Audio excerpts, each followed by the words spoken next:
තස්ස භගවතු අරහතෝ සම්මා සම්බුද්දස්ස නමෝ තස්ස භගවතු අරහතෝ සම්මා සම්බුද්දස්ස නමෝ තස්ස භගවතු අරහතෝ සම්මා සම්බුද්දස්ස. කෙටියෙන් කරුණු ටිකක් කියලා දීලා කෙටි ක්‍රමයක් වම හිතන්න උගන්වනවා.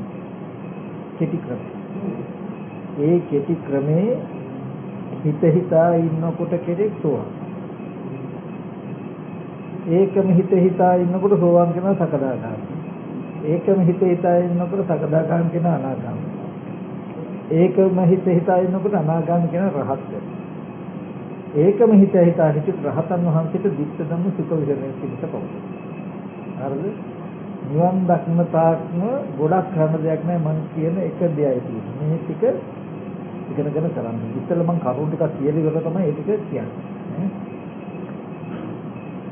ගොඩක් නෙමෙයි ජීවිතේ බුදුරජාණන් වහන්සේ දේශනා කළේ පිට කොහේවත් ඉඳයක් නෙමෙයි කෙනාගේ ජීවිතය තුළ කෙනාට ජීවිතය අත්විඳින්න වෙන සිද්ධාන්තයක්. ඒ කියන්නේ අපි හැම කෙනෙකුටම දුක කියන එක. ඒ කියන්නේ ප්‍රිය වස්තුන්ගෙන් ප්‍රිය දේවල් වලින් වෙන ලැබීමේ දුක, අප්‍රිය වස්තු අප්‍රිය දේවල් ලැබීමේ දුක, ලැබීමේ දුක, මහලු භවයේ ජරා ජීර්ණ ස්වභාවයේ දුක. එතකොට තමන් මරණය නිසා අනිත් අය මරණයටපත් වීම නිසා එන යම්තා දුකක් තියෙනවා නේද අපිට. මේ දුක් ටික තමයි ලක්ෂණය. මේ දුක් ටිකට හේතුව හැටියට බුදුරජාණන් වහන්සේ පෙන්වන්නේ මෙන්න මේ වගේ දර්ශනයක්. මොකද්ද? අපේ සත්ව පුද්ගල භාවයෙන් ඇතිවෙන සත්ව පුද්ගලයේ ජරා මරණයටපත් වීම නිසා ඇතිවෙන මේ දුකට හේතුව හැටියට පෙන්වන්නේ ස්කන්ධ සහ කෙලෙස් කියන ධර්මතා දෙකක්. ඒක මෙහෙමයි. අපි හැම කෙනාගේම ඉදිරි පිටට එන්නේ කන බොන ආහාරයෙන් හැදුණු අනාත්ම රූපයක්. අපි කියමු කෙස්ලොම් නියද කියන කොටස් ටික පටවි දහස්. ඒ කියන්නේ අපි කියමු කළු ගලක් ගත්තොත් සත්‍ය පුද්ගලෙන් නෙමෙයි. ඒ වගේ කෙස්ලොම් නියද කියන ටික සත්‍ය පුද්ගලෙන් නෙමෙයි. පිටෙන් තරව කියන ටික ආපෝ දහස්. දැන් දිදේ වැවේ පොකුණේ තියෙන වතුර කෙනෙක් නෙමෙයි. එතකොට මේ ශරීරයක තියෙන දවන, තවන, දිරවන, පැටවන ස්වභාවය තේරෙනවා. පහනක ගිනි ගොඩක තියෙන ගින්දර කෙනෙක් නෙමෙයි. ඒ වගේම හම්බන, පොළවන, සොලවන, හමන, තින්බෙන, හැකිලෙන ගතියක් තියෙන බාහිර වායු ස්වභාවයේ ඉබඳු වායු ගතියක් තමයි ආස්වාද ප්‍රස්වාස වාතයේ ඒකාකාරණ වාතයේ අතපය හබෝන් විකාරණ වාතයේ කියන වාත කොටස් පහ. කෙටියෙන් ගත්තොත් බුදුරජාණන් වහන්සේ දේශනා කළේ පඨවි ආපෝ තේජෝ වායෝ කියන සතර මහා ධාතු රූපය අවකාශ ධාතුව තුල රාශි වෙලා තියෙනවා. එතකොට ඒකට කියනවා පංච මහ භූත කියලා. පඨවි ආපෝ තේජෝ වායෝ අවකාශ. ඔය අවකාශ ධාතුව අවරාගන රාශි වෙච්ච සතර මහා ධාතුව අනිත් සතර මහා ධාතු වලට වඩා වෙනසක් තියෙනවා. කර්මානුරූපව පැමිණි විඥානයේ මේ කයේ ඇතුළේ. එතකොට පුරුෂයා පුද්ගලයා කියලා අපි හිතන තැනක යථාර්ථයේ තියෙන්නේ 6 ධාතුවක්. පඨවි ධාතු, ආපෝ ධාතු, තේජෝ ධාතු, වායෝ ධාතු හතරම සත්‍ය පුද්ගලයන්ගේ අවකාශ ධාතු. ඊගාට ඒ අතර කරනකොට විඥාන ධාතු. ඔය 6 ධාතුවම සත්‍යයක් නෙමෙයි, පුද්ගලයෙක් නෙමෙයි, කෙනෙක් නෙමෙයි, අනාත්මයි. ඔබඳු රූපයක් ඇස් ඉදිරි පිටට එනකොට ඒකේ ඇත්ත ඇති හැටි නොදන්නා කම නිසා අපි හිතනවා සත්‍යය පුද්ගලයෙක්. හිතුවහම ඇස් ඉදිරි පිටට ආපු රූපයත් අපි හිතපු දේ දෙකම එකතු කරලා අපේ හිතින්ම දැනගන්නවා අර රූපේ සත්‍යය. දැනගත්තාම අපි දන්නේ ඒ රූපේ සත්‍යයක් කියන දැනගැනිල්ලක් මෙන්න මේ වගේ සිද්ධාන්තයක් නිසා අපිටයි ඇති උනේ කියලා දන්නේ නැහැ. අපි හිතාගෙන ඉන්නේ දැන් අර 6 ධාතුවම සත්‍යය කියලා. අන්න ඒ වගේ 6 ධාතුවම සත්‍යය කියලා මේ සත්ව සංඥාව අපි තුල ඇති වෙච්ච ඇති නොදන්නාකම නිසා 6 ධාතුවක් තියෙන පටිආපෝ තේජෝ වායෝ අවකාශ විඥානකේ 6 ධාතුවක් තියෙන තැන සත්‍යය කියන දැක්මට පත් වෙච්ච එකයි මේ ජරා මරණ දුකට හේතුව. එතකොට දුක ඇතිකලේ ස්කන්ධ ටික සහ මේ වගේ කෙලෙස් ටික දෙකක් එකතු වෙනවා. බුදුරජාණන් වහන්සේ පෙන්නවා මේ කය ධාතුව තියෙන තැන ධාතු ස්වභාවයේ පෙන්න ඒ කය ධාතුව තියෙන තැන සත්‍ය පුද්ගලයෙක් කියලා පෙනෙන ගතිය Tamanගේ මනසින් ගෙවල් ගත්තොත් මේ ජරා මරණ දුක සම්පූර්ණ නැති වෙනවා. දෙන්නලා මාර්ගයේ හැටියට පෙන්වනවා මොකද්ද? කය ධාතුව තියෙන තැන පිරිසිඳ දකින්න කටයුතු කරා. ඔක තමයි චතුරාර්ය සත්‍ය. ඔකට මම උපමාවක් කළා. කෙනෙක් පිටුරු කට්ට දෙකක් තුනක් අරගෙන ලී කෝටු දෙකක් තුනක් අරගෙන අල්තමකුයි තරමකුයි කෝට්ටේකුයි අරගෙන මුක්තියකුයි අරගෙන ගලක් ගාවට ගිහලා ලී කෝටු දෙකෝල පිටුරු මිටිය දැකලා කමිටේ අන්දලා තරම අන්දලා මුක්තිය මුණින් වහලා තව මුක්තියේ ඉරිකැල් තිබුත් එන්නහම මොන වගේ තේන්න දැන් හැදුවා පබේ. දැන් එයා දන්නවා පබේ කරුවා කියලා ඒක පබේ හදලා ආවහම වෙන පුද්ගලෙක් ඈත ඉඳලා බලනකොට පබේ බව නොදන්නාකම නිසා එයා හිතනවා ඒකට මිනිසෙක්. දැන් හොඳට බලන්න පබේකම නොදන්නාකම නිසා මිනිසයා කියලා හිතනකොට දැන් මෙයාට හිතෙන්නේම මෙයා බලන්නේම මෙයාට පේන්නේම මොකද්ද? මිනිසයා කියලා. මිනිසයා කියලා Taman ඒ දිහා බලනකොට බලන්නේ Taman. එයාට පේන්නේ Taman බලන්නේ මිනිසෙක් කියලා. ඒ කියන්නේ මිනිසෙක් ඉන්නවා වගේ වස්තුවත් මිනිසෙක් වගේ එයාට පේන්නේ දැන්. බලන කමත් එයාට මිනිසෙක් වගේ. මිනිසයා කියන අදහස එයා තුළ ඇති වුණේ පබේ බව නොදන්නා කවුරුමනේ. දැන් පබ කතාවක් මෙයාට නෑ. ඇහින් බැලුවොත් ඇහැට හමු වෙන දේ දෙකම සත්‍ය වගේ ඉන්නේ. එයා සත්‍යයක් ඉන්නවා කියලා බලාගෙන ඉන්න දිහා අපි පැත්තකට වෙලා බැලුවොත් අපිට තියෙන ධර්මතා දෙකක්. වෙලේ පඹයකුත් තෙනේ පඹය දිහා මෙයා සත්‍යය කියන අදහසින් බලාගෙන ඉන්නව නේද කියලාත් තෙනේ. බලාගෙන දුක් විඳිනව නේද කියලාත් තෙනේ. හැබැයි පඹය දිහා සත්‍යය කියලා බලන කෙනා පඹය බව නොදන්නා කමින් බලන නිසා එයාට පඹය බව අයිති නැහැ. තේරෙන්නේ? ඒ වගේ පඹය වගේ තමයි සත්පුද්ගල නොවන සය ධාතුවක් තියෙන තැනක සය ධාතුව නොදන්නා කම අපි සත්‍යය කියලා බලද්දී අපිට දැන් සය ධාතුව පේන්නේ නැහැ. දැන් නොදන්නා කමින් අපිට දැන් බලන්නේ සත්‍යය කියලා පේන්නේ සත්‍යය. අපි සත්‍යය කියලා බලන දිහා විතරාගී රහතන් වහන්සේලා හෝ බුදුරජාණන් වහන්සේලා පැත්තකින් බැලුවොත් සය ධාතුවක් කියන තැනක මේ පුද්ගලයා සත්‍යය කියලා බලාගෙන දුක් විඳින හැටි පෙනේ. තේරෙනවද? ඒ නිසා අපි මේ දුක් විඳින්නේ මෙතන මේ දුක් පිළිසින් දුක් විඳින තැන පිළිසින්ද නොදකින්න නිතරයි. ඒ දුක් විඳින තැන පිළිසින්ද නොදකින්නකොට දුක් වූ ස්කන්ධ ටික සත්‍ය පුද්ගලෙක් වගේ අපි බලන්නේ පෙනේ. ඒ කියන්නේ දැන් අර පඹය බව නොදන්නා කමක සත්‍යයක් කියලා බලාගෙන හිටියොත් හුළඟට ඇවිල්ලා පඹය වැටුණොත් හරියට පේන්නේ මිනිහා වැටෙනවා වගේ කියලා නේද? ඒ වගේ මේ සය ධාතුව විපරිණාම වුණොත් බලාගෙන ඉන්න කෙනාට පේන්නේ කොහොමද? අර පුද්ගලයා වැටුණා නේද මෙහෙම වුණා නේද කියලා. ඒතර පුද්ගල භාවයේ දුක් ටික තියෙන්නේ මේ අනාත්ම ස්කන්ධ ටික නොදන්නා කම තියෙන තා කෙලෙසයක් උපදින කෙලෙසකින් බලනකොට දුක තමයි උපදින්නේ. මේ කෙලෙසකින් නොදලුවොත් ඔය දුක උපදින්නේ නැහැ. ඒ නිසා මෙතන තියෙන ඇත්ත පෙන්වන්න ඕනේ කෙලෙසේ ගෙරෙන. ඕක තමයි චතුරාර්ය සත්‍ය. දැන් මෙන්න මේ ටිකයි මම හිතන්න කියලා දෙන්නේ. තේරෙනවද? අපිට හැම වෙලාවෙම අපේ හිත සිහි කරන්නේ තව අය ඉන්නවා, තව පුද්ගලයෝ ඉන්නවා. ඒගොල්ලෝ මට මෙහෙම කිව්වා, මම ඒගොල්ලන්ට මෙහෙම කිව්වා කියලා කතාවක් විස්තරයක්. හැම වෙලාවෙම අචේතනික වස්තු අවශ්‍යම නැහැ. අවිඥානික වස්තු විතරක්ම ඉලක්ක කරගන්න. අපි කියමු දැන් හිත පටන් ගන්නකොටම අතීතයේ හෝ වේවා දැන් හෝ වේවා අනාගතය අරමුණු කරලා වේවා තව බාහිර සත්‍ය පුද්ගලයේ කියන සංඥාව ඇවිල්ලා අරයා මෙහෙම කිව්වා කළා කියලා මතක් වෙනකොටම ඕගොල්ලෝ මෙන්න මෙහෙම හිතන්න. මම සත්‍යය කියලා හිතුවට මට සත්‍යය කියලා පෙනුනට මම සත්‍යය කියලා දැනගත්තට එතන තියෙන කය ධාතුවක් නේ කියලා පෙන්නනවා. ඔච්චරමයි කරන්නේ. හිත පිළිගන්නේ නැත්නම් කන බොන ආහාරයෙන් හැදුණු ඒ රූපේ තියෙන පඨවි ධාතු, ආපෝ ධාතු, තේජෝ ධාතු, වායෝ ධාතු, අවකාශ ධාතු අවගාගෙන රාශි වෙනවා. ඒකයි අතුරු කරගෙන පවතින විඥානය නිසා ඒ සිටී ඇතින චේතනාව මත සතර මහා ධාතු රූපේ සැලවීම වෙනවා. ඒබඳු ධර්මතාවය තියෙන තැනක මමයි සත්‍යය කියලා හිතන්නේ. මටයි සත්‍යය කියලා පෙනෙන්නේ. මමයි සත්‍යය කියලා හිතන්නේ.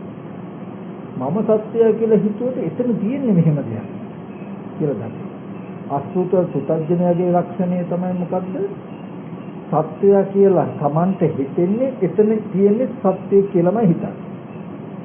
සුතවත් ආර්ය ශ්‍රාවකයෙක් පටන් ගන්න මෙයාට ධර්මතා දෙකක් තියෙනවා.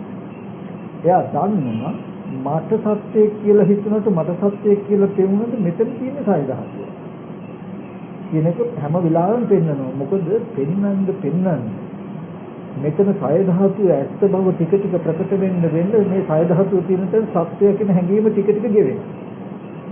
ගෙවිලා චේතෝ විමුක්ති කියන්නේ සත්‍ය පුද්ගලයා කියලා පෙනෙන මේ පෙනීම ගෙවිලම යන දවසක් ඒකට මේ දුක් වූ ස්කන්ධ ටික පිළිසෙන් දැකලා ඉවරයි. එතකොට සත්‍ය පුද්ගල භාවයෙන් එන්නේ ජරා මරණ දුකද නිරුද්ධම නිරුද්ධයි. තේරෙන්නේ? ඒ නිසා කෙටිම ක්‍රම අපිට හිතන්න පුළුවන්. දැන් බුදුහාමුදුරුවෝ අපි කියමුකෝ ගෙලේ ඉඳලා අපි මිනිස්සු ගැන කතා කරනකොට එයා පෙන්නනවා ඔයා මිනිස්සෙක් කියලා හිතුවට ඔයා මිනිස්සෙක් කියලා බැලුවට ඔයා මිනිස්සෙක් කියලා දැක්කට එතන තියෙන්නේ පඹේ. දැන් ලෝකේ කෙනා පඹේ ගන්න තමන්ට පෙනෙන්නේ මිනිස්සෙක් ඉන්නේ මිනිස්සෙක් කියලා හිතන්නේ. නමුත් යථාර්ථයේ මම මේ පුද්ගලයා හිතන්නේ මිනිස්සෙක්, සිහි කරන්නේ මිනිස්සෙක්, බලන්නේ මිනිස්සෙක්, තේන්නේ මිනිස්සෙක්, නමුත් ඉන්නේ පඹේ කියලා දෙකක් නේද? මෙයා යම් වෙලාවක මට මෙහෙම මිනිස්සෙක් කියලා හිතුවට මිනිස්සෙක් කියලා තේරුණාට තියෙන්නේ පඹේ හිත පිළිගත්තේ නැත්නම් උතන තියෙන කෝටු කැලි ටික කෙනාද, පිදුරු කට්ටේ කෙනාද, තරම කෙනාද, කෝට් එක කෙනාද, මුට්ටිය කෙනාද ඕවනේ උතන තියෙන්නේ කියලා පෙන්නලා ඔප්පු කරනවා තියෙන්නේ පඹේක් මිසක මං හිතන කෙනෙක් නෙමෙයි කියලා. එතකොට මේ අයි කැලි අයි පඹේකට මිසක කෙනෙකුට නෙමෙයි කියන උත්තරය අවබෝධ වෙන්න මිනිස්සය කියන ගතිය ගෙවෙන. තේරෙන්නේ?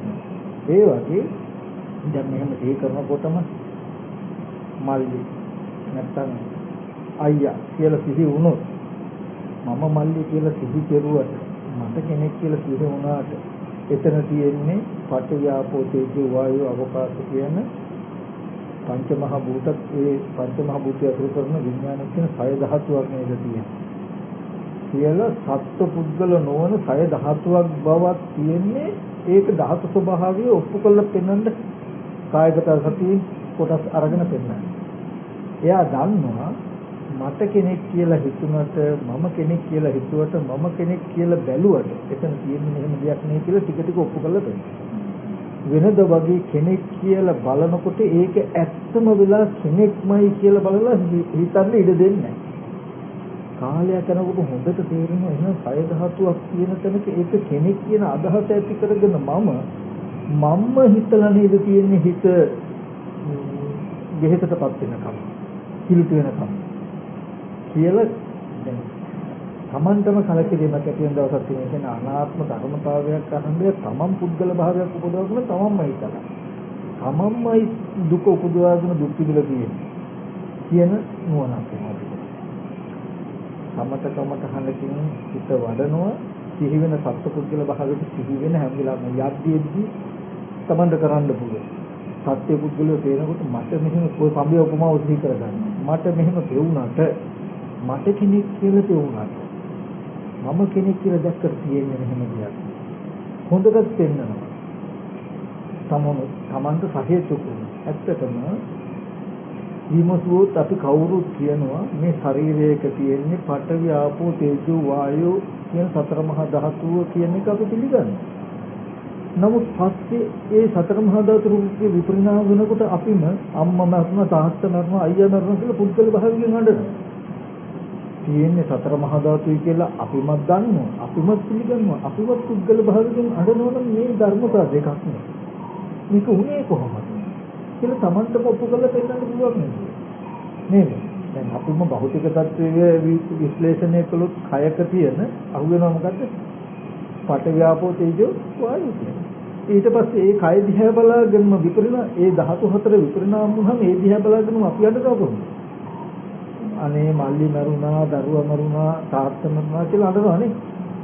එතකොට වෙලා තියෙන්නේ මොකක්ද කියන්නේ කොහොමද තේරෙන්න ඕනේ? අපි අඬන්නේ අපිට ජරා මරණ දුක ආවේ සය ධාතු විපරිණාම වෙච්ච නිසා නෙමෙයි. සය ධාතු විපරිණාම වෙන සය ධාතු පුද්ගලයෙක් කියලා ගත්ත වරදට.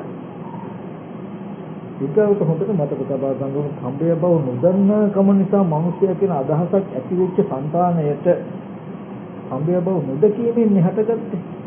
එතකොට එයාගේ අදහසත් මිනිසයා එයාට පේන්නේ මිනිසයාමයි. වෙන අය එයාට දෙයක් නෑ. හිතන පැත්ත, තේන පැත්ත දෙකම මිනිසෙක් මිනිසක කම්බය කතාවක්. ඒ වගේ අනාත්ම සය ධාතුව පිරිසිඳ නොදන්නා කම නිසා නම් මිනිසයා කියන අදහසක් අපි තුල ඇති වුණා. නොදන්නා කම නැතිව තියෙන්නේ. එහෙනම් දැන් ඇහෙන් බලන පැත්තත් අපිට සත්‍යය හිතන්න පුළුවන් සත්‍යයක්. තේරුණේ? ඒක ගෙවා ගන්න මේ පින්න සත්පුද්ගල සංඥාව ගෙවා නොගෙන ජරා මරණ දුක නිදහස් වෙන්න ක්‍රමයක්. ඒක ගෙවන්න තියෙන්නේද සතර සතිපට්ඨානයේ හිත තබලා රූපේ ඇත්ත පෙන්වන හොඳට ඒ පෙන්වන්නේ රූපේ ඇත්ත පෙන්වන්නේ මොකටද? උන්වයි ධර්මතාවය ඔප්පු කරලා පෙන්නනවා. ඔබ සත්‍යයක් කියලා හිතුවට, ඔබ සත්‍යයක් කියලා බැලුවට, සත්‍යයක් කියලා දැක්කට මෙන්න මෙහෙම දෙයක් නේ තියෙන්නේ කියලා බලපං කියන එක Tamanටම පෙන්වන එකයි ඔය කායගත සත්‍යයෙන් කුණුප කොටස් වශයෙන් ධාතු වශයෙන් පෙන්නලා ආහාර ප්‍රත්‍යයෙන් හට ගන්න බව පෙන්වන්නේ. යතහත් වශයෙන් තියෙන්නේ මෙන්න මේකනේ. ඒක බලන්න Tamanගේ හැඟීම කෙනෙක් කිසිම අචේතනික වස්තුවක් අවශ්‍ය නැහැ බලන්න. ඒ වාරෙන්ද මොන්න තරම් හිත බැඳිලා තිබුණා. ඒව ගෙවිලා යනවා. ඒ විදිහටම බලන්න ඕනේ මේ කය. Tamanගේ කය. පඨවි ආපෝ තේජෝ වායෝ අවකාශ විඥාන කියන සය ධාතුන් යුක්ත මේ කය මම කියලා හිතුණට, මම කියලා බැලුවට, මම කියලා දැක්කට හිතට මම කියලා හිතෙන්න පුළුවන්. හිතින් මම කියලා සිහි කරන්න පුළුවන්. හිතින් මම කියලා බැලුවට තියෙන සය ධාතුවක් කියලා පෙන්වනවා. එතකොට දැන් අර පඹයා කිය හිතපු තැන මිනිසයා කියලා බැලුවට පෙවුනට තියෙන්නේ පඹයනේ. ඒ වගේ මේ කය මම කියලා හිතට හිතෙන්න පුළුවන්. හිතින් හිතා ගන්න පුළුවන්. හිතින් සිහි කරන්න පුළුවන්. නමුත් මෙතන තියෙන සය ධාතුව කියලා මම කියන හැඟීම කයයි කියලා තහවුරු වෙන්න දෙන්නේ නැහැ. මම කියන හැඟීම කයයි කියලා තහවුරු වුණොත් මේ කයේ ගති යම්තද්ද ඒකත් සමන් වෙන්නේ.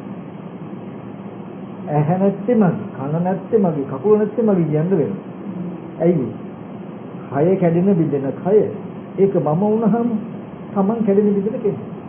නමුත් මේ කය ධාතුව සමන් ගෙනෙන්නේ මේ තමම නේසොමත් මෙන්න මේකවත් අද මම හෝ මගේ හෝ මගේ ආත්මෙ නෙමෙයි. එයා හොඳට බලනවා මට කියලා පෙනුනත් මට කියලා මම කියලා හැඟීම ඇති වුණාට තියෙන කය ධාතුව කියලා බලන්න. මෙහෙම බලන්නේ මොකටද කියලා දන්නවා. මෙහෙම බලන්න මේ කය මම කියන මේ හිතේ තියෙන ගතිය ගෙවෙනවා. ඒකට තමයි ආශ්‍රයක්ෂය වෙනවා කියලා කියන්නේ. ඒ ගෙවිච්ච එක නැති වෙන එක තමයි චේතෝ විමුක්තිය කියලා කියන්නේ කියලා හොඳට ගන්න. එහෙම ගෙවා ගන්න මොකටද? එදාට මේ කය මම වෙලා විඳින දුක විඳින්න වෙන්නේ. මම ලෙඩ වෙන කෙනෙක් වෙන්නේ. මම මහලු වෙන කෙනෙක් වෙන්නේ. මම මැරෙන කෙනෙක් වෙන්නේ. ඒ නිසා එයා දන්නවා මේ කය මම වුණොත් මේ කයට වෙන සියලු දේ මේ කයේ ගතිය තමයි තමන්ගේ ගතිය. මේ කයේ ගතිය තමයි මේ කය දිරනවද තමන් දිරන කෙනෙක්. කය ලෙඩ වෙනවද තමන් ලෙඩ වෙන කෙනෙක්. කය නැසෙනවද තමන් නැසෙන කෙනෙක්. මේ කය මම මගේ ආත්මයයි කියන දැක්මේ මිදුණු කය මහ භූතයි. ලෝක දෙයක් වුණොත් තමන්ට ලෙඩ වෙන්න ආරමුණක්. මහලු වෙන්න දෙයක් නැහැ. එතකොට ඒ අජරාමරයි. ජරා මරණ දුක තමන් එක්ක නැහැ. තමන් ජරා මරණයටපත් වෙන්නේ නෙමෙයි. ජරා මරණයටපත් වෙන කිසිවක් අහුවෙලා තියෙන යාට අජරාමර බව මිසක ජරා මරණ වූ කිසිදු රූපයක් අහුවෙලා නැහැ. ආධ්‍යාත්මික කයේ බලන්නේ කොහොමද? අර විදිහට මම කියලා පෙවුනට, මම කියලා හිතුනට, මම කියලා දැනගත්තට මෙතන තියෙන සය ධාතුවක් නේද කියලා පෙන්නනවා. සය ධාතුව පෙන්න ඔප්පු කර මම කියන ගතියේ මේ කයට බැහැ ගන්න ඉඩ නොදී කයෙන් ගෙවා ගන්න. අනිත් සත්ත්ව පුද්ගල භාවයට දැනෙන හැම අරමුණක්ම මම පුද්ගලයෙක් කියලා හිතුවට සිහි කළාට දැනගත්තට එතන තියෙන සය ධාතුවක් නේ කියලා පෙන්න සත්ත්ව පුද්ගල සංඥාව සය ධාතුවේ කෙරේ දැක ගන්න නොදී සත්ත්ව පුද්ගල සංඥාව ගෙවෙන විදිහට කටයුතු කරනවා. ඔච්චරමයි කරන්නේ. නාම ධර්ම ඇතුළත් කරනවා කරන්නේ. නාම ධර්ම ඕනේ නැහැ. මොකද ඒක තමයි විඥානය ගත්තාම කයේ තියෙන සම්මෝහ බව, මුලා බව අයින් කරගන්න හින්දා විඥානයේ අර්ථ දැක්වෙන්නේ. නැත්තම් ඔයගලන්ට හිතෙන්න පුළුවන් මේ ඇයි සතර මහා ධාතුන මේ කය යන්නේ කොහොමද, එන්නේ කොහොමද කියන ටික. එතකොට දන්නවා මේ සිතක ඇති වෙන චේතනාව මත සතර මහා ධාතු රූපයේ ක්‍රියාත්මකයි මිසක පුද්ගලයා කරනවා නෙමෙයි කියන්නේ. ඒක පැහැදිලිද? ඔව් එහෙම හිතුවහම තව ටිකක් තේරෙනවා මේ පුද්ගල භාවයෙන් රැවටෙන ගතිය අඩුයි. ඊගාවට මේ කය අසුරු කරගෙන සිත පවතින සමින්දයි සතර මහා ධාතු රූපේ මේ මට පිළිටු ගතිය තියෙනවා. නම් මේ සීලී බව තියෙනවා. තමන් ඔප්පු කළත් වෙන විඥානේ මේකේ නිරුද්ධ වුණා. නරුණා කියන්නේ මේ අර්ථපය දහර දඬු වෙනවා. මේව දර කෝටු වගේම වෙනවා. එහෙනම් සිත නිසායි සතර මහා ධාතු කයි මේ ගති ටික ඇතිලා තියෙනවා. එතකොට මේ මගේ අත සිනිදු නෙමෙයි. මගේ අත නමන්න දිගරින්න පුළුවන් නෙමෙයි. විඥානය නිසා මේ රූපකය මෙහෙම වෙනවා. එහෙම හිතුවාම ඒකයි යම ධාතු විභාග සූත්‍රයේ තියෙන මහණි පුරුෂ පුද්ගලයා කියන දරක තියෙන සය ධාතුවක් කියලා. මධ්‍යමනිකායේ ධාතු විභාග කියලා උත්තරන ධාතු දෙක දෙන්න පඨවි ධාතු, ආපෝ ධාතු, තේජෝ ධාතු, වායු ධාතු, අවකාශ ධාතු, විඥාන ධාතු කියලා සය ධාතු. සත්‍ය කියලා, පුරුෂය කියලා, පුද්ගලයා කියලා ලෝකයා විවහාර කරන තැනක තියෙන මහණි සය ධාතුවක් කියලා බුදු දහමක් තියෙනවා. සය ධාතුව පුද්ගලයා කියන එක නෙමෙයි, පුද්ගලයා කියලා ලෝකයා විවහාර කරන තැන. මම සත්‍යය කියලා විවහාර කරන තැනක තියෙන්නේ පිටුරු මිටියක්, කෝටු කෑල්ල දෙකක්, සරමක්, කෝට් එකක්, මුක්තියක් කියලා කියනවා වගේ තමයි. එතකොට අපි හොඳට දකින්න ඕනේ මෙහෙම මෙතන සය ධාතුව පිළිසිඳ නොදන්නා කම නිසා කෙනාගේ මනසේ මගේ මනසේ මේ රූපේ පුද්ගලයෙක් කියන සංඥාව වේදිලා තියෙනවා. මම දැන් දැනගන්න ඕනේ මේ වෙලා තියෙන්නේ මොකක්ද කියන එක මට. මගේ මනසේ පුද්ගලයෙක් කියන සංඥාව වේදිලා. ඒ සංඥාවෙන් මම මේ දිහා බලනවා. මට පුද්ගලයෙක් කියලා තේරෙනවා. මම පුද්ගලයෙක් කියලා හිතනවා, පුද්ගලයෙක් කියලා දැනගන්නවා, පුද්ගලයෙක් කියලා බලනවා, පුද්ගලයෙක් කියලා මට පෙනෙනවා. මට මෙහෙම පෙනෙද්දි මෙතන තියෙන්නේ සය ධාතුව. ඒ විදිහටම ඔතනක් ගන්නවා ඉදිරියෙන් තියෙන වස්තුව කෙනෙක් කියලා පුද්ගලෙක් කියලා පෙනෙන්නේ මට. දැනෙන්නේ මට. සිහි කරන්නේ මම සිහි කරන්නේ එතන තියෙන දේ වියුතුද? මම මෙහෙම සිහි කළාට මේ සිහි කිරීමේ හැකියාව නමුත් එතන තියෙන්නේ මෙහෙම කියලා ඇත්තට. සිහි කරන දේම තියෙනවා කියලා රැවටෙන්න එපා. සිහි කරන්නේ මෝඩකම්. තියෙන තැන සය ධාතුවක් කියන තැන අනාත්මයි. අපි සිහි කරන්න දැනගන්න ආත්මයි. එතකොට අනාත්මය අවබෝධ වෙන්න ආත්ම සංඥාව ගෙවෙනවා. සත්පුරුෂ සංඥාව ගෙවෙනවා. අනාත්මය අවබෝධ වෙච්ච කෙනා මේ ජීවිතේම නිවනවා. අනාත්මය අවබෝධ වුණොත් අජරාමර නිවන සාක්ෂාත් වෙනවා. ඒ නිසා ඔන්න ඔය විදිහට හිතන්න පුළුවන්. යම් කිසි හොඳට දන්නවා ධර්මයේ අහපු සුතවත් ආර්ය ශ්‍රාවකයෙක් සහ සුතජන ධර්මයේ අහපු නැති කෙනාගේ වෙනස. Tamante පෙනෙන දේ, තියෙන දේ දෙකම එකයි කියලයි ධර්මයේ අහන නැති ලෝකය දන්නේ. Tamante පෙනෙන සත්‍යය කියලා එයා හිතාගෙන ඉන්නේ සත්‍යය කියලා. ඒ හින්දා ඒ වස්තුව විනාශ වෙච්ච දාට සත්පුද්ගල භාවය දුක එනවා කියලා දන්නවා. ආර්ය ශ්‍රාවකයා දන්නවා පෙනෙන්නේ සය තියෙන්නේ සය ධාතුවක් ඒක පිළිසිඳ නොදන්නා කම නිසා සත්පුද්ගල භාවයට තමන්ට පෙනෙනවා. තමන් සිහි කරනවා. තමන් සිහි කළාට තියෙන්නේ මෙහෙම දෙයක් කියලා දෙකක් තියෙනවා කියලා දන්න. තමන්ට සිහි වෙන පුද්ගල භාවයේ තමන්ට පේනෙන දැනෙන පුද්ගල භාවයේ තියෙන ධර්මතාවය නෙමෙයි. තියෙන ධර්මතාවයේ සිහි වෙන ධර්මතාවය නෙමෙයි කියලා තමන් හොඳට මේ දෙක දන්නවා. මේ දෙක එකක් වෙච්ච එකයි දුකේ. මේ තියෙන ධර්මතාවයේ පෙනෙන ධර්මතාවයේ ගෙවා ගන්නවා. සත්පුද්ගල භාවයේ ගෙවාගත් මේ ලෝකයෙන් විඳින දුක් විඳින්නේ නැහැ කියලා දන්නවා. ඒවනේ ගොඩාක් හිතන්න ඕනේ. පරණ පුරුද්දට ඉස්කෝලේ ගිය යාළුවෙක් මතක් වුණා කියන්නේ. සිහි වෙනකොටම හිත පටන් ගන්නකොට නෑ මම කෙනෙක් කියලා යාළුවෙක් කියලා හිතුවට මට කෙනෙක් කියලා සිහි කරන්න පුළුවන් වුණාට එතන තිබුණේ මෙන්න මෙහෙම දෙයක් කියලා අතීතෙම විදර්ශනා. තමන් තුලත් බාහිර දෙකම විදිහට පෙන්වන්න ඕනේ. එච්චරමයි තියෙන්නේ.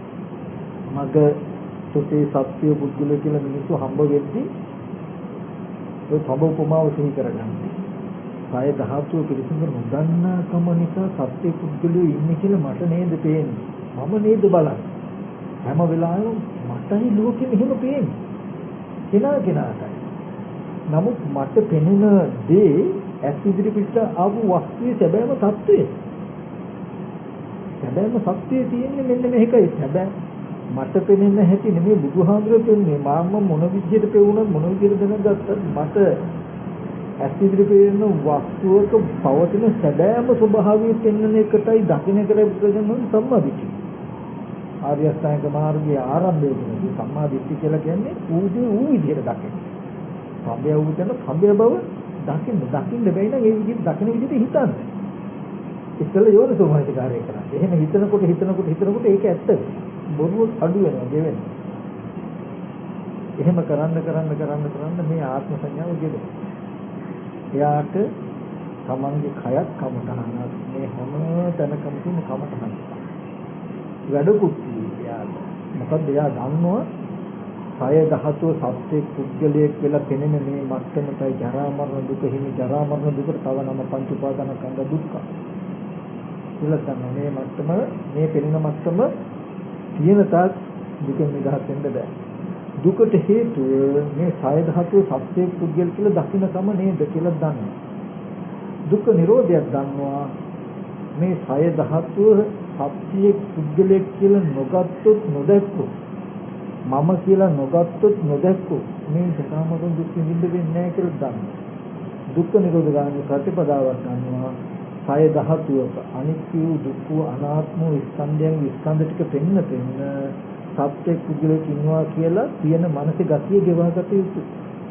දුක පිළිහෙන්දකව සමුදය දුරු කොට යුතුයි. එතකොට නිරෝධී සත්‍ය. ඒ වගේ අනිත් ඔපෙරම විවාදයෙන් කරනවා. ආයතන වල අනිත්‍යතාවය ඒකද නැහැ. එහෙම ඕනේ. පුද්ගලයාත්ම නම් ආයතනත් ආත්මයි. පුද්ගලයා අනාත්මයි නම් ආයතනත් අනාත්මයි. අපිට ආයතනකින් හම්බ වෙන්නේ පහසුම කෙටිම ක්‍රමේ දැනට ගෙඩි පිටින්ම කෙනාවල්ලා. අරමුණක් ගන්න ඕනේ. ඒ කියන්නේ දැන් හිත නුවණින් නොබලන හැම වෙලාවකම පරණ ආශ්‍රයයක අනුශේ වෙලා තියෙන දැසගෙන තියෙන කියන්නේ අපි මෙනෙහි නොකරන හැම වෙලාවකම හිතේ තියෙන මේ ගතිය කයයි කියන හැඟීම සහවුරු කරගෙනම ඉන්නේ. ඕක වෙන්නේ. ඒ කියන්නේ දැන් මේ කය ධාතුවක් තියෙන තැනක කය ධාතුව නොදන්නා කම නිසා මම කියලා හිතලා මම කියලා සිහි කළා මම කියලා දැනගෙන අපි කය ධාතුවක් තියෙන තැනක ඒක නොදන්නා කම නිසා මේ වගේ ගතියක් හිතට යෙදුණා නේද කියලා නොදන්න නිසා සිහි කරපු දේ මම කියන එක කයයි. කය කියන්නේ මමයි. මම කියන්නේ කයයි කියලා. හිත රූපයට බහලා රූපේ හිතට බහලා නේ ඉන්නේ. කය මමයි කියලා හිතාගෙන. මම කියන අදහස කයයි කියලා හිතාගෙන. මේ කළා තියෙන මොකද්ද? හිත කයට බහලා කය හිතට බහලා. දැන් කයේ ගතිය යම් තේද හිතේ තේ. හිතේ ගතිය යම් තේද කයේ තේ. කයට මොන හරි වුණොත් විඥාන විතම කරලා දුක් දුන්නත් නැවිලා තියන්නේ නැහැ. ඇයි? හිත තියෙන්නේ මම කියලා මම කියන කයත් මම වෙලානේ. හිතේ ගති යම්සේද කයේසේ වෙලා. හිත පෙරලා තියෙන්නේ කයම. දැන් කයේ ගතිය තමයි තමගේ ඉරණ. කයේ ගතිය තමයි තමන්ගේ ගතිය. එයාට කිසිවක් කරන්න බෑ. එයා මේ කය මම කියලා හිතුවට මම කියලා හිතුනට මම කියලා පෙවුනට ඉන්නේ කය ධාතුවක් නේද කියලා. හිතේ ගතිය කයට බහලන්න ඉඩ නොදුන්නොත් කයේ තියෙන ධාතු ස්වභාවය හිතේ මම කියන එකට බහලන්න නොදුන්නොත් හිත කයට දැක නොගත්තොත් කය හිතට දැක නොගත්තොත් මේ දෙන්න වෙන්නේ. ඒ මොනොත් මේ කයේ ගතිය තමන්ගේ ගතිය නෙමෙයි. කය කැඩුනට දුබුනට රූපෙට මෙහෙම වුණාට මට වුණා කියන දුක එන්නේ. මට කියන හැඟීම එන්නේ. එයා මේ ජරා මරණ සංඛ්‍යාත ලෝකෙම ශරීරෙම මිදෙනවා. මෙන්න මේ වගේ කෙනෙක් කියලා තමන්ට තමන්ව පනව ගන්න බෑ. ජරා මරණයකින් තමන්ව පනව ගන්න බැරි. මගේ ඇහැ නැති වුණා, මගේ කන නැති වුණා, මගේ කකුල නැති වුණා, මගේ අතපය නැති වුණා කියලා යමක් නැති වුණ නිසා කාලකන්ණි වෙන ජීවිතයක් නෑ යාට. කය මගේ වුණොත් මගේ මම කයේ වුණොත් කයේ යමක් කැඩෙයිද, කකුල කැඩෙයිද, තමන් කකුල නැති නිසා කාලකන්ණි. ඇහැ නැති වෙයිද, තමන්ගේ ඇහැ නැති වෙච්ච නිසා කාලකන්ණි. මොකද තමන් ඇහැ කන දිවනාසය ශරීරයේ තියෙන අංග ටික තියෙන කය වෙලා කය තමන් වෙලා නිසා කයේ ගති යම් තේද තමන් එසේ වුණොත් තමන් යම් තේද කයේ ගතිය වුණොත් තමන්ට මේ කයේ වෙන හැම පීඩාවක්ම විඳින්න වෙයි. දුකෙන් වෙන් කරන්න බෑ.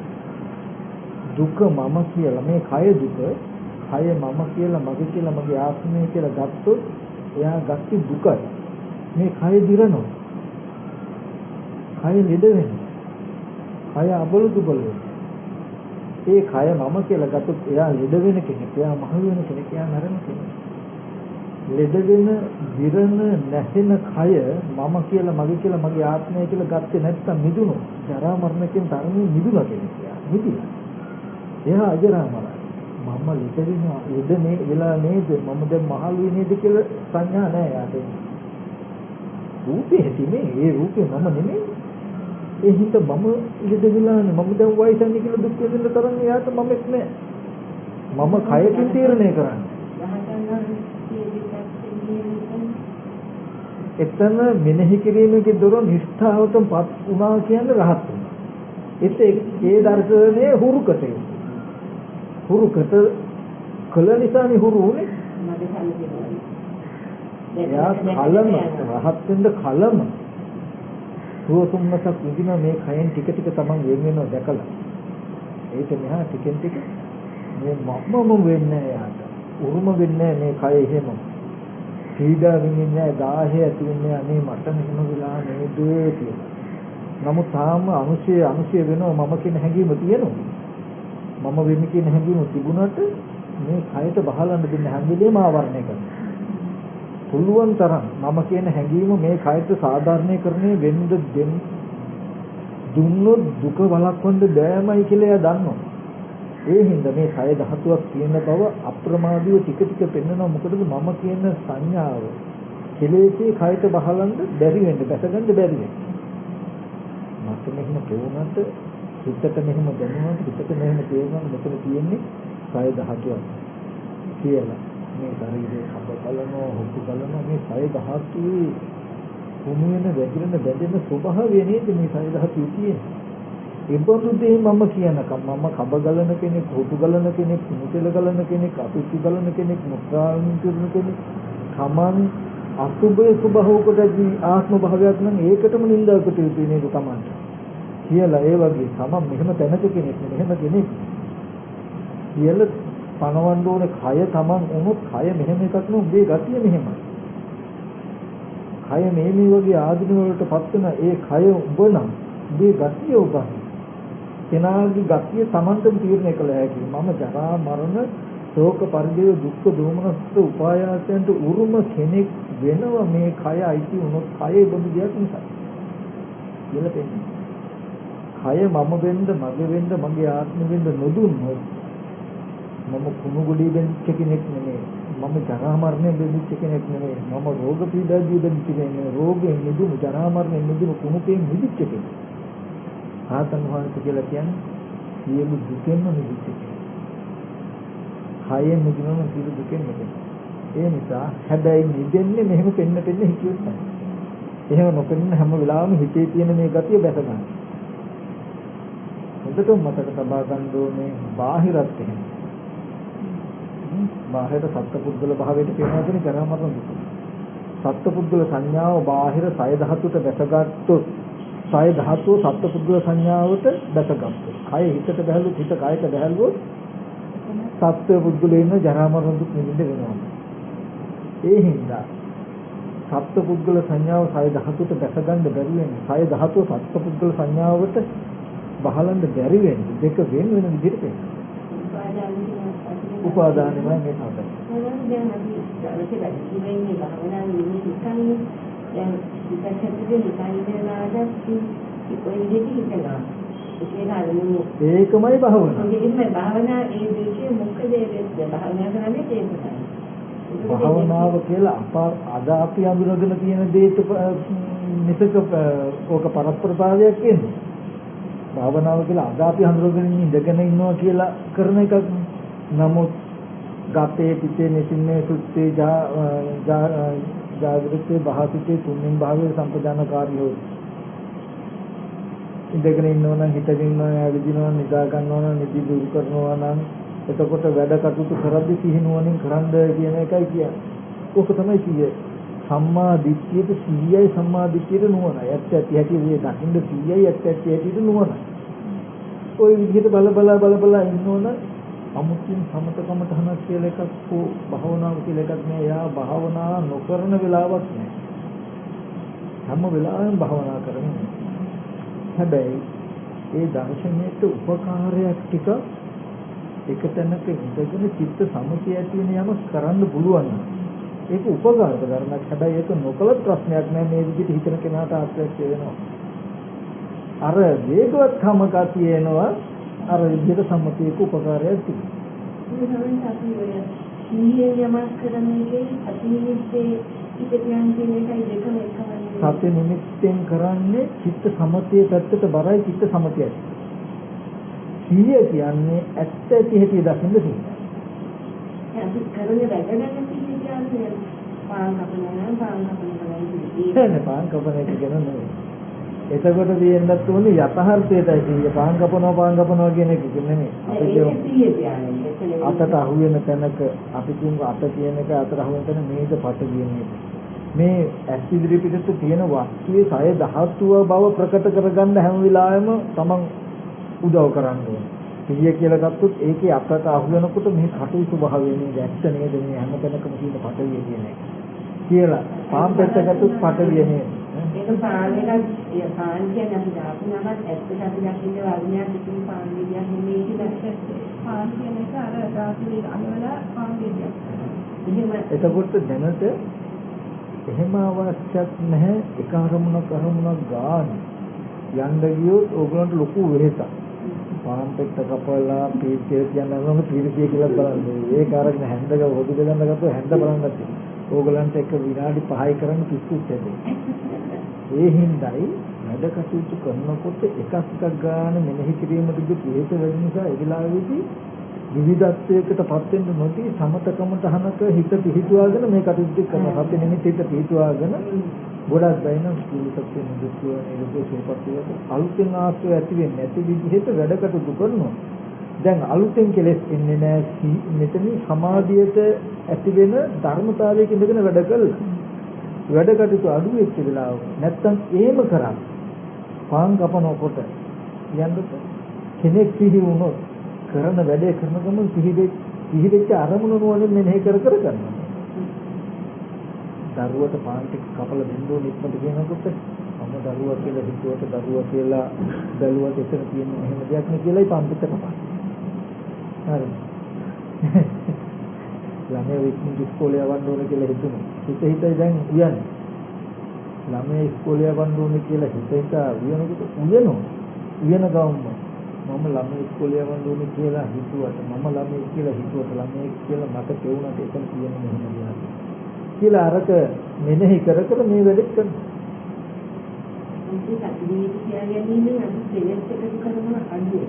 කෙලෙස් එකතු කරන එක අඩුයි. කෙලෙස් එකතු කරන එක අඩු වගේම මේ ඇත්ත බලන්න පහසුවක් වෙනවා. මුත්තට තේරුම් ගන්න ඕනේ අපි මේ කරන්නේ මොකද්ද කියන එක.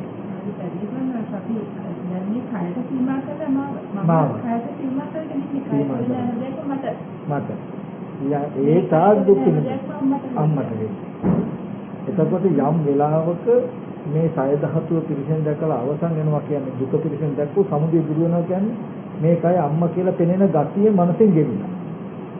දුක පිරිසෙන් දැනකොට සමුදය දුරු වෙලා ඒක නිරෝධය සාක්ෂාත් වෙලා මොකද මව්මල දුකින් නිදහස්. මේ කය මම හැටියට පෙනෙන එක තමයි පංච උපාදානස්කන්ධ දුක. දුක ආපුතන පිරිසිඳ දකින්න කියන සය ධාතුවක් තියෙනවා කියලා බලනකොට සමුදය දුරු වෙනවා. මම කියන හැඟීම ගෙවෙනවා. ගෙවුනහම නිරෝධී සාක්ෂාත් වෙලා මම ජරා මරණ ශෝක පරිදේ දුක් දෝමනස්යන්ට පත් වෙන්නේ කියන තැනින් මිදිලා. අජරාම. ඒ හින්දා හැම වෙලාවෙම ওই ටික හිතනවා. එයා දන්නවා මෙහෙම හිතන්නේ මේ නිසායි නොහිතුවොත්. මෙන්න මේ මහා ආදීනවේ වෙනවා. ඒ කියන්නේ මේ ජීවිත ජරා මරණ දුක විතරක් නෙමෙයි. මේ සත්පුද්ගල භාවය ඇත්ත වුණොත් ඉන්න සත්‍යන්ත පුද්ගලයන් තණ්හා කළා අපහය වුණොත් ගිහිල්ලා කල්පනා නම් පැහැෙන මට්ටමට ගෙනියනවා. මේ ජීවිතයේ තියෙන දුක විතරක් නෙමෙයි මෙතන තියෙන ප්‍රශ්නේ. මේ තියෙන වැරද්ද තුල මේ කය මම කියන දැක්ම තුල දැම්මට විඳින දුක් ටික විතරක් විඳලා නතර වෙනවා නම් කමන්නේ. ඒ මං කෙරෙහි තියෙන තණ්හාව වැඩි වෙලා හොරකම් කරලා අනුවර්ධක නොයේක් වැරද්දකට ගිහිල්ලා අකුසල කර්ම පූර්ණ වෙලා අපායට යන්න බෑ. සත්පුද්ගල භාවයට වෙනවා. බාධනකට අපි සිහියෙන් යනවා. ඒ වෙලාවට සිහිය පාස් කරගන්න ඕනේ මොකක්ද අපි? මරණ මොහොතේදී සිහිය පවත් ගන්නවා කියලා එකක් කෙනෙකුට කරන්න බෑ. ජීවිතයේදී සිහිය හුරු කළා නැත්නම්. ජීවිතයේදී මොකක්ද හුරු කළේ සමතේද විදර්ශනාවද ඒ ධර්මතාවයේ ඒ විදිහටම කිසිදු අපහසුයක් නැතුව සිහි කළ හැකි සිහියෙන්ම කල්පේ කරන්න පුළුවන්.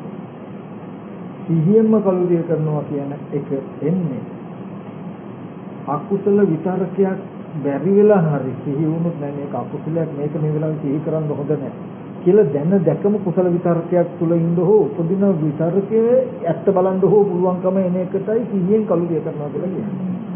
එහෙම නැතිනම් හිතට පහළගෙන නිමිත්ත දායද කරගෙන දුන්න එක අරගෙන යන්නේ. සිහිය නැති කෙනාට වෙන්නේ හොඳ නරක විනිශ්චයකට නුවණක් නැහැ. කුසල හෝ අකුසලේ කර්මානුරූපව එන එක බාර ගන්න වෙනවා. කියලා සිහිය හුරු වෙනාට මරණාසන්න මොහොතේ සිහියම කල්පී කරනවා කියලා කියනවා. පුළුවන්. එයාට සිහියයි මේක කුසල මේක අකුසල කියලා හොඳට තීරණය කරන්න මනස දුබල නැහැ. හොඳට පුළුවන්. දැන් එයා හුරු කළා හිතියොත් විතර සිහිනොත් මේක හොඳ නැහැ. අයින් කරන්න ඕනේ. මේක අකුසල අයින් කරන්න මේක කුසල මම මේ විදිහට බලන්න ඕන කියලා හුරු කළොත් සිහිය හුරු කළොත් මරණාසන්න මොහොතේ හොඳට සිහියෙන් කල්පී කරන්න පුළුවන්. සිහියෙන්ම දැන දැකම කුසල නිමිත්තක් අකුසල නිමිත්ත අයින් කරන්න පුළුවන්. දැන දැකම දන්නා වූ දක්නා වූ කුසල නිමිත්තක් ගන්නත් පුළුවන්. අරගෙන ඒක අනුව යන්නත් පුළුවන්. හොඳටම නුවණ තියුරයි. ජීවිත සමතේ රහත් වෙන්න පුළුවන්. ඒකෙන් ජීවිතය අවසන් වීමයි රහත් වීමයි දෙක එකට වෙන්නේ. හටගත් අන්තිම පස්චිම චිත්තයේ විදර්ශනා කරන්න පුළුවන්. සිහි වෙනකොට ඒ සිත අවසන් වීමත් එක්ක ජීවිතය හොඳට සිහි කළොත් කියන ආනිසංසය. හොඳයි.